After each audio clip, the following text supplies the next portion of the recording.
పడిపోయిన చోటి పైకెదగడ మెట్లను పదును పెట్టు మొదలు 10 మందిలోన నీ ప్రతిభను చూపగ పట్టుదలతో కదులు ఏలు పట్టి నడిపించునురా ఎదురైన అనుభవాలు వేల ఏండ్లు వర్ధిల్లునురా నీ విజయ జ్ఞాపకాలు రాదురా ఏ విజయం నీ కోసం నా కోసం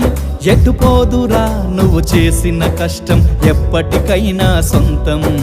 కాలంతో పయనించే వాడికి కానిది ఏముంది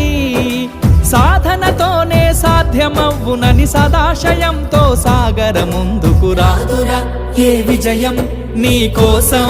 నా కోసం ఎటుపోదురా నువ్వు చేసిన కష్టం ఎప్పటికైనా సొంతం